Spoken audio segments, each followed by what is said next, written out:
स्वागत है आपका उत्तम खेती में। मेरा नाम है गीतांजलि राघव। इस बार तलाशेंगे खेती से जुड़ा एक सवाल और तलाशेंगे उसका जवाब, और आज बात करेंगे हींग की खेती की। खाने में हींग यानी कि एसोफोटिडा का प्रयोग कितना जरूरी?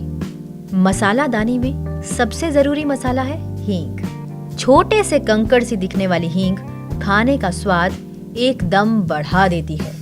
तेज गंध वाली इस हींग को कई लोग नापसंद करने के बावजूद भी इसका इस्तेमाल पाचन को बढ़ाने के लिए करते हैं। हैरान करने वाली बात यह है कि भारत में हींग की खपत सबसे ज्यादा है, लेकिन भारत ही इसे उपजाता नहीं। ऐसे में सवाल ये उठता है कि भारत में हींग आती कहां से है?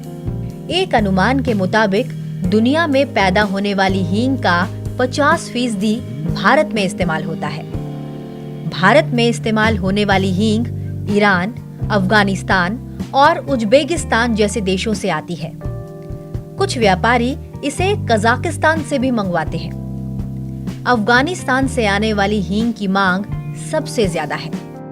CSIR के मुताबिक भारत हर साल 1500 टन हींग इन देशों से 600 करोड़ रुपए खर्च कर आयात करता है।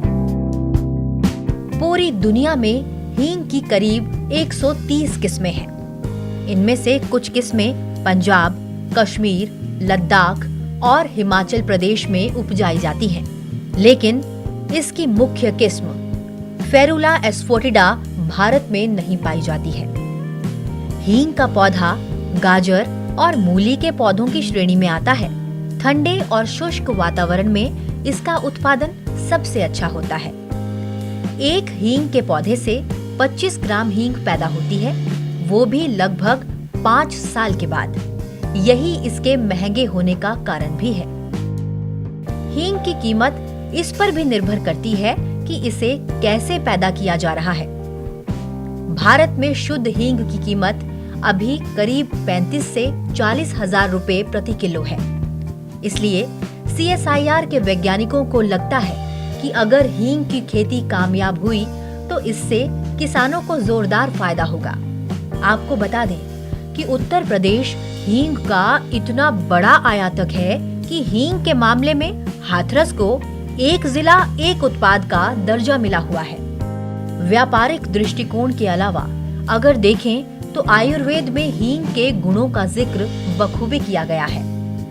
आयुर्वेद में हींग को लेकर कई उल्लेख मिलते हैं। अष्टांग हृदय में वाग्भट लिखते हैं, हिंगु वात कफानः शूल घनम पित्त कोपनम कटु पाक रसम रुचयम दीपनम पाचनम लघु।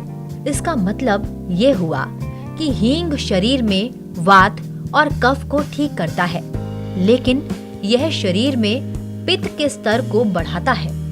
यह गर्म होता है और भूख को बढ़ाता है। आयुर्वेद में सबसे पुरानी किताब चरक संहिता है। इसमें भी हींग का जिक्र किया गया है। अगर भारत में हींग उपजाने में कामयाबी मिलती है तो जितनी मात्रा में हींग आयात होती है उसमें कमी आएगी और इसकी कीमत भी कम होगी।